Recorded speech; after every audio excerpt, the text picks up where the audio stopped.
दोस्तों इस वीडियो में बहुत बहुत स्वागत है। जैसा कि आपने बहुत ही प्यार दिखाया और इस प्यार के आगे हम रुक नहीं पाए और हमने ज्योग्राफी का एक स्पेशल वीडियो आपके लिए लाया है। इस वीडियो के अंदर पूरे के पूरे आउट ऑफ 40 आपके 14 मार्क्स पूरे के पूरे कवर हो जाएंगे दोस्तों, 14 मार्क्स। और अगर आप उसे कंसिडर करोगे, अगर मैं ऑप्शन के साथ लूँ तो ये 20 मार्क्स कवर हो जाएंगे, इसलिए मैंने यहाँ पे 50% लिखा है। बट 14 मार्क्स भी बहुत बड़ी चीज़ होती है। यहाँ पे आपका पूरा का पूरा पासिंग क्लियर हो जाएगा। अच्छे अच्छे टॉपर्स का इसमें बहुत मिस्टेक होता है। देन यहाँ पे मैं बहुत सारी ट्रिक, बहुत सारी चीज़ें बताने वाला हूँ। देन देखो, ये ग्राफ का पहला क्वेश्चन मैं स्टार्ट करने जा रहा हूँ और इस 6 मार्क्स का क्वेश्चन आपके एग्जाम में क्वेश्चन नंबर 6 में दिखाई देगा। और 1 बाय 1 सब चीज़ें देखो। अगर आपको वीडियो अच्छा लगा तो वीडियो को लाइक करना, आपके दोस्तों तक भी इस वीडियो को शेयर करना अगर आपको वीडियो अच्छा लगा तो।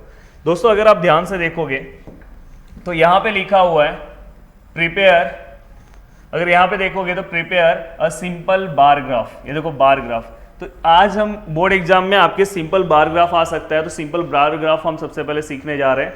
अब सिंपल बार ग्राफ में यहाँ पे आपको कुछ डेटा दिया गया है। सबसे पहले आपको इसका हेल्प लेके ग्राफ प्लॉट करना है, देन 3 मार्क्स के लिए क्वेश्चन का आंसर देना है। तो हम जो सबसे पहला वाला पॉइंट है हम उसे एक्स एक्सिस पे दिखाते हैं और दूसरा वाला पॉइंट है हम उसे वाई एक्सिस पे दिखाते हैं। अब यहाँ पे मैंने कुछ डेटा सबसे पहले ही प्लॉट कर दिया जिससे हमारा टाइम बचे, वीडियो थोड़ा छोटा हो जाए। तो यहाँ पे आपको सबसे पहले वाई एक्सिस लेना है, यहाँ पे एक्स एक्सिस लेना है। मैंने यहाँ पे थोड़ा गैप ज़्यादा लिया, आप इतना गैप मत लेना, 2-2 बॉक्स का गैप लेना। देन ये देखो, ये वाई एक्सिस पे आपको यहाँ पे वाई वाला देखो परसेंटेज ऑफ अर्बन पॉपुलेशन मैंने लिखा है, परसेंटेज ऑफ यूपी नहीं है, ये अर्बन पॉपुलेशन है। एंड देन एक्स एक्सिस पे जो प्लॉटिंग है वो क्या ईयर है, तो मैंने यहाँ पे ईयर लिखा। देन स्केल मैंने क्या लिया, 1 सेंटीमीटर इक्वल टू, यहाँ पे मैंने 10 का लिया। अब आपके मन में क्वेश्चन आ रहा होगा सर आप 10 क्यों ले रहे हो। 10 मैं उन बच्चों के लिए आज मेहनत करने के लिए आया हूँ जिन बच्चों को कुछ भी पढ़ाई नहीं हुआ है। तो आप लोग 10 का ही लो, नहीं तो आप दूसरा लोगे तो उसमें मिस्टेक करने के चांसेस हैं। जिसको देखो मैथ्स कैलकुलेशन अच्छा आता है वो यहाँ पे स्केल दूसरा ले सकता है, पर जिसको कुछ नहीं आता है 10 का लो। थोड़ा सा छोटा ग्राफ बनेगा, डरना नहीं है इसमें। तो 1 सेंटीमीटर इक्वल टू आपको क्या लिखना है 10, ये किस में है, परसेंट में है ऑन वाई एक्सिस। तो ये स्केल भी आपको भूलना नहीं है, नहीं तो मार्क्स नहीं मिलेगा। पूरा का पूरा डेटा हो गया। देन उसके बाद आपको 1-1 प्लॉटिंग करना है। अब देखो सबसे पहले मैं 18 को लूंगा। अब 18 को यहाँ पे मैं प्लॉट करूंगा। अब देखो मैं यहाँ पे टाइम बचाने के लिए स्केल नहीं ले रहा हूँ, मैं 1 बाय 1 हाथ से ही प्लॉट कर रहा हूँ, पर आप स्केल से आपको सिस्टमेटिक अच्छे से करना है। अब 18 आपको पता है कि 20 के 2 नीचे होगा, तो देखो मैं यहाँ पे देखो प्लॉट कर रहा हूँ। आपको इसको स्केल से करना है, बार बार बोल रहा हूँ। देखो मैंने यहाँ पे किया, थोड़ा सा मेरा ऊपर नीचे रहेगा पर आप समझ के लो, 20 के 2 मैंने नीचे लिया। अब देखो यहाँ पे 18.2 है। 18.2 मतलब ये 18 और 19 के बीच में आएगा, पर 18 और 19 के थोड़ा सा ऊपर लेना। 18.23 को आप 18 भी ले सकते हो, पर अगर 18.5 के ऊपर आया तो 19 के आसपास रहेगा। तो भी मैं इसको थोड़ा सा देखो यहाँ पे थोड़ा सा मैं इससे ज़्यादा दिखा रहा हूँ। देन उसके बाद 23 है, ये 23 एंड 24 के बीच में लेना है। तो 20 के ऊपर 4 ले लो, 4 से थोड़ा सा नीचे ही रहना। देखो मैंने यहाँ पे ड्रॉ कर दिया। देन उसके बाद 1991 में 25/7 मतलब ये 26 के आसपास है, मतलब 30 के 4 नीचे रहेगा, 30 के 4 नीचे, सॉरी देखो ये 25 के थोड़ा सा ऊपर, मैंने शायद थोड़ा सा ज़्यादा ऊपर ले लिया, पर तुम्हें ज़्यादा ऊपर नहीं लेना था। देन उसके बाद ये 27.8 है, तो मतलब आपको 28 से थोड़ा सा नीचे आना है। ये प्लीज़ हाथ से मत ड्रॉ करना, बार बार बोल रहा हूँ कि मुझे जल्दी आपका वीडियो एंड हो, इसलिए मैं इसको इससे ड्रॉ कर रहा हूँ। ये 31 है, मतलब 30 के ऊपर आपको 1 जाना है।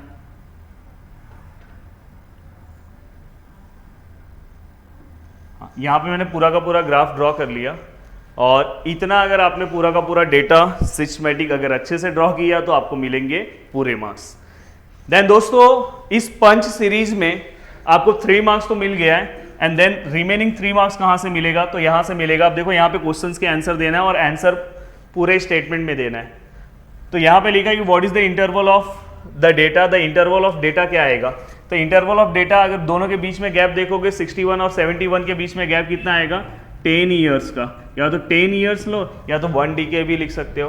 देन 1 डिकेड लिखने के बाद अब देखो सेकंड क्वेश्चन है कि which decade show slow rate of urbanisation, मतलब देखो कि किसके बीच में गैप बहुत कम है, यहाँ पे देखो ये दोनों के बीच में, ये दोनों के बीच में, ये दोनों के बीच में अगर देखोगे तो 0.2 का गैप है।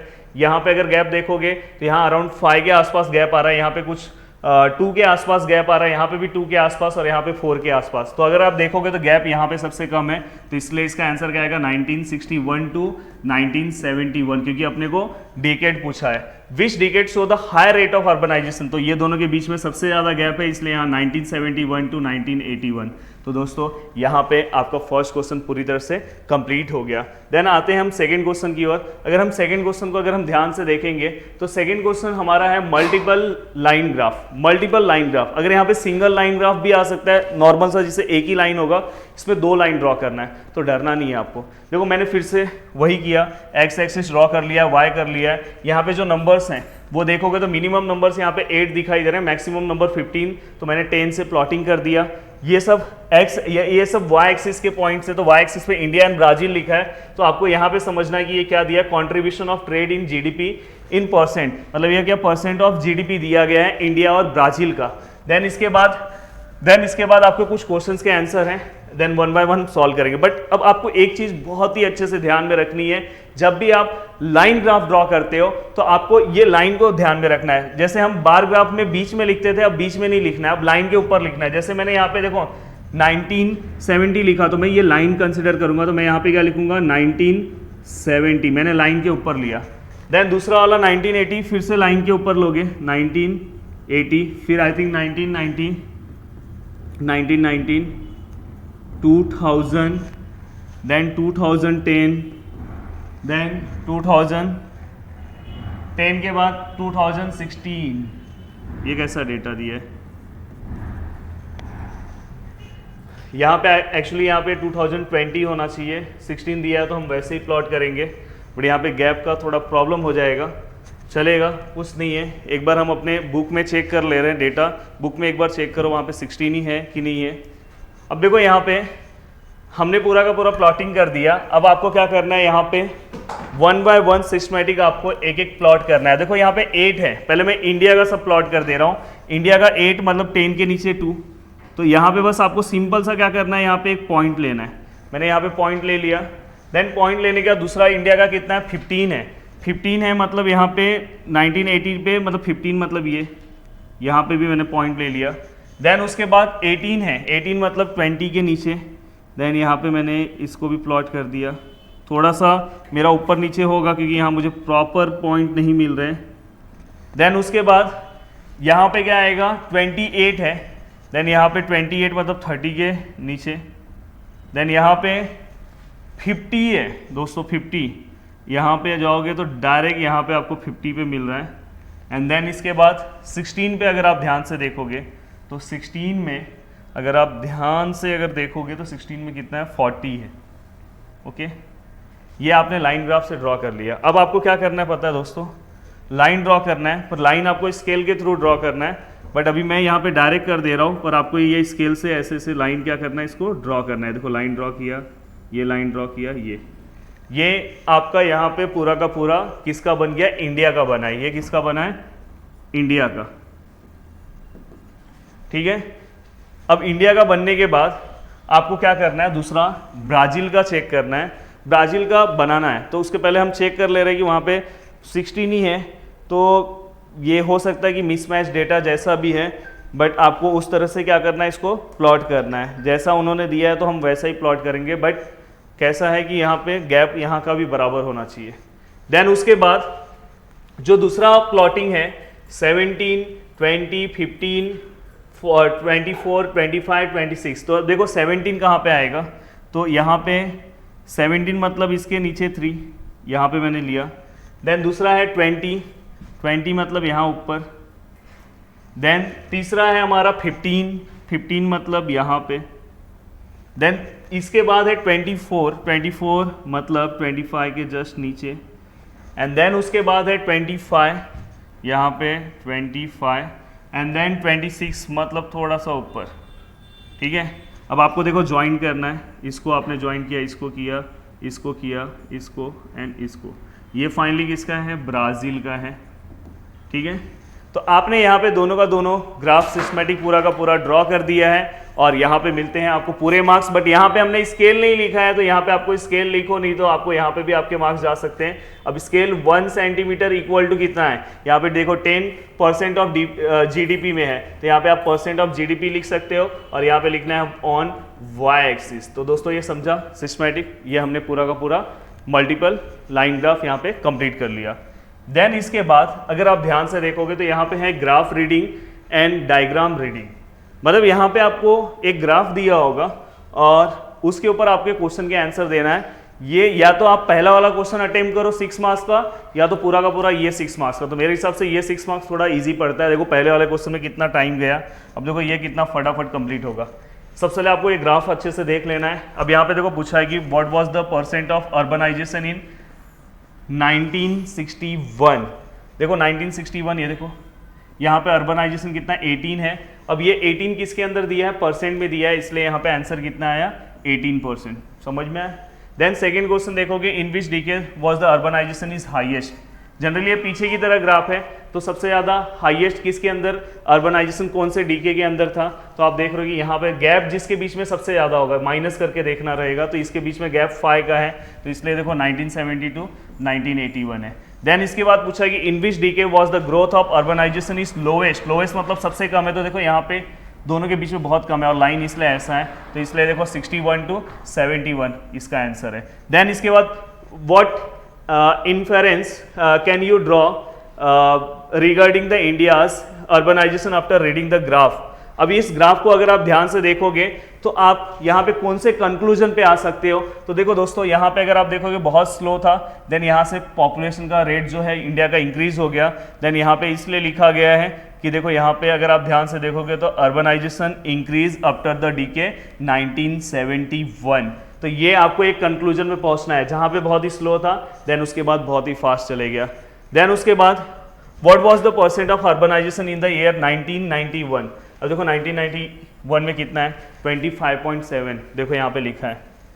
Then what was the percent of urbanisation in 1971। कितना इजी क्वेश्चन है यार, 18.2%। ये वाला क्वेश्चन अटेम्प्ट करना। ग्राफ से अच्छा अगर आपको पूरा आंसर आ रहा होगा तो ये वाला अटेम्प्ट करना, सिस्टमैटिक आपको यहाँ पे पूरा का पूरा मार्क्स मिलेगा। अब देखो इसके बाद मैप रीडिंग है।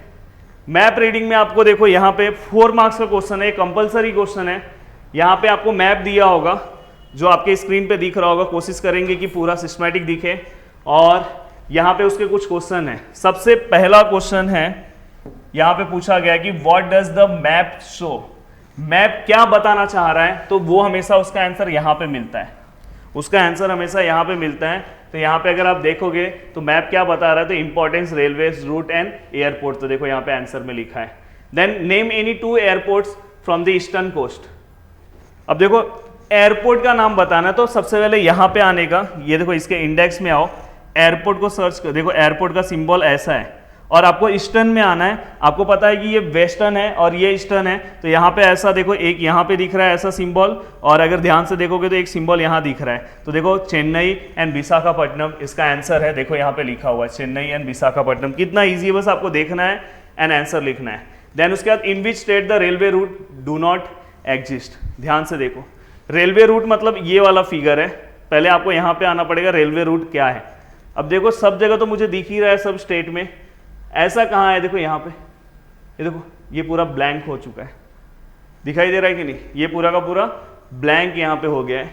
और अब आपको पता है कि यहाँ पे लद्दाख और जम्मू कश्मीर जो है वो अलग हो गया, क्योंकि ये मार्च 19 में ये क्वेश्चन आया था। देन उसके बाद ये अलग हो गया। तो यहाँ पे अगर आप देखोगे तो कौन कौन से स्टेट आ रहे हैं, तो यहाँ पे ऊपर लद्दाख भी दिख रहा है। देन उसके नीचे अगर आप देखोगे तो हिमाचल प्रदेश है, देन उत्तराखंड। तो यहाँ पे आप हिमाचल प्रदेश, उत्तराखंड और लद्दाख लिख सकते हो। जैसे यहाँ जम्मू कश्मीर लिखा है, तो जम्मू कश्मीर में तो यहाँ पे थोड़ा दिख रहा है। देन यहाँ पे हिमाचल प्रदेश एंड उत्तराखंड आप कंसिडर कर सकते हो, वहाँ पे लद्दाख कर लेना। Then name the southernmost railway station of India. Southernmost मतलब ये आपको देखो इससे भी पता चलता है, यहाँ पे आपको पता रहेगा कि ये देखो यहाँ पे ये नॉर्थ है, ऊपर नॉर्थ होगा और नीचे क्या रहता है, सदर्न पार्ट रहेगा। तो सदर्न में सबसे नीचे एयरपोर्ट कौन सा है, एयरपोर्ट ही पूछा है ना, रेलवे पूछा है, रेलवे स्टेशन पूछा है।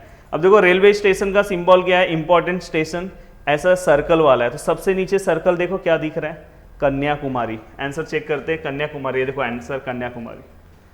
देन उसके बाद which is the important railway station on the route of Mumbai to Mangalore. अब सबसे पहले इसमें मुंबई ढूंढना है, मुंबई तो मिल गया, मैंगलोर ढूंढना है, मैंगलोर मिल गया। अब दोनों के बीच में कौन सा रेलवे स्टेशन आ रहा है, तो भाई जा रहा हूँ, मिल गया। आपको दिख रहा होगा वास्को द गामा, तो यहाँ पे देखो आंसर में लिखा है कि Vasco da Gama is the important railway station in between the Mumbai to Mangalore. तो दोस्तों ये वाला भी पार्ट पूरा का पूरा कवर हुआ। इस तरह से ही आपको क्वेश्चन आएंगे, 4 मार्क्स आप पूरा का पूरा स्कोर कर सकते हो। देन लास्ट क्वेश्चन है, ये भी 4 मार्क्स का है। अब ये क्वेश्चन जो है हम कोशिश करेंगे, मैंने यहाँ पे ग्राफ लेना था मुझे, पर मैंने सोचा इसी में मैं बता दे रहा हूँ। अब देखो ये जो क्वेश्चन आएगा बच्चों का, बहुत ही जो अच्छे टॉपर्स हैं, जिसने अगर एसएसटी के अंदर अच्छा स्कोरिंग किया, जैसे अगर मैं मेरे एग्जाम का लूँ तो मुझे मेरे एग्जाम में 98 मार्क्स थे आउट ऑफ 100 एसएसटी के अंदर। अब उसके अंदर हिस्ट्री 40 मार्क्स का ज्योग्राफी एंड 20 मार्क्स का ओरल। 20 में तो मुझे 20 आउट ऑफ 20 होगा, पर मुझे लग रहा है कि मुझे ज्योग्राफी में 39 होगा एंड हिस्ट्री में 39 होगा। तो ये जो मार्क्स जो 1 मार्क्स या कहीं पे जाएगा तो हो सकता है वो ग्राफ में जा सकता है। ग्राफ में अगर प्लॉटिंग अगर प्रॉपर नहीं रहेगा तो वहाँ पे हमारा मार्क्स जा सकता है, या तो हो सकता है ब्रीफ आंसर में हाफ कैंसिल कर ले। तो इसलिए आपको इस पे थोड़ा ध्यान देना है। अब आपको ऐसा ब्लैंक मैप आएगा, यहाँ पे तो पूरा प्लॉटिंग के साथ है, ब्लैंक मैप आएगा, ऐसा लिखा होगा, आपको प्लॉट करना है और प्लॉट करने के साथ उसको एक सिंबल दे दो और वो इंडेक्स फॉर्म में आपको दिखाना है। जैसे यहाँ पे आपने ये देखो इंडेक्स बना ना, वैसे आपको यहाँ पे एक इंडेक्स बनाना है, ब्लैंक रहेगा और वहाँ पे आपको जो चीज़ें आप प्लॉट कर रहे हो यहाँ पे उसको नोटेशन से आपको दिखाना है। यहाँ पे इंडेक्स लिखना है, ये इंडेक्स नहीं लिखोगे तो मार्क्स नहीं मिलेगा। देखो यहाँ पे अगर आप ध्यान से देखोगे तो एक एक चीज़ें आपको यहाँ पे सिस्टमेटिक यहाँ पे बताना है। अगर यहाँ पे अलग अलग रीजन के बारे में पूछा गया है, जैसे यहाँ पे गोल्डन लायन के बारे में यहाँ पे बताया गया है, तो देखो यहाँ पे अगर प्लॉटिंग है, अगर प्लेस का अगर आप देखोगे तो प्लॉटिंग यहाँ पे। अब आप अपने जितना भी आपके बुक में इस तरह के प्लॉटिंग है सबको याद कर लो, 4 मार्क्स की बात है, 2-3 बार प्रैक्टिस कर लोगे हो जाएगा। अब सोचो यहाँ पे इन्होंने स्टार लिया है, मैं चाहूँ तो यहाँ पे मैं ट्राइंगल ले लूँ। ट्राइंगल अगर सपोज मैंने यहाँ पे लिया और यहाँ पे मैंने ट्राइंगल दे दिया और ट्राइंगल देने के बाद जो भी नाम लिखा है वो सेम टू सेम यहाँ पे लिख दूंगा, जैसे यहाँ पे ये लिखना है। देन इसके बाद अगर आप देखोगे एनाकोंडा, एनाकोंडा अगर आप देखोगे तो यहाँ पे आपको ये याद करना है, एग्जाम में यहाँ पे नहीं आएगा, ये आंसर के साथ है इसलिए यहाँ पे दिया है। ऐसा ब्लैंक रहेगा तो आपको याद होना चाहिए कि ये यहाँ पे, सपोज इन्होंने यहाँ पे स्क्वायर लिया तो आप यहाँ पे छोटा सा स्क्वायर बनाओगे और यहाँ पे क्या लिखोगे, एनाकोंडा यहाँ पे। तो इस तरह से आपको मैप का क्या करना है, प्लॉटिंग करना है। पर मैप के प्लॉटिंग के लिए मेरा एक सजेशन ये रहेगा, प्रीवियस ईयर्स जितने भी 2-3 साल में मैप के क्वेश्चंस आए हैं वो पूरा का पूरा प्रैक्टिस कर लो, आपका पूरा का पूरा पार्ट हो जाएगा। तो दोस्तों आपको यहाँ पे प्लॉटिंग भी समझ में आया और इससे ज़्यादा ज्योग्राफी में कुछ नहीं है। उम्मीद करता हूँ कि पूरा का पूरा वीडियो आपको सिस्टमैटिक अच्छे से समझ में आया होगा। दोस्तों पूरा का पूरा वीडियो आपने अच्छे से कवर कर लिया होगा। वीडियो को देखने के लिए दिल से थैंक्स, और जितना हो सके इस वीडियो को शेयर करो और प्लीज़ अगर आपको मेरा एफर्ट्स अच्छा लगता होगा तो वीडियो के नीचे जरूर एक प्यारा सा कमेंट्स करना कि हम लगातार, हमारी पूरी टीम, प्रदीप सर की पूरी टीम आपके साथ लगी हुई है। जय हिंद दोस्तों।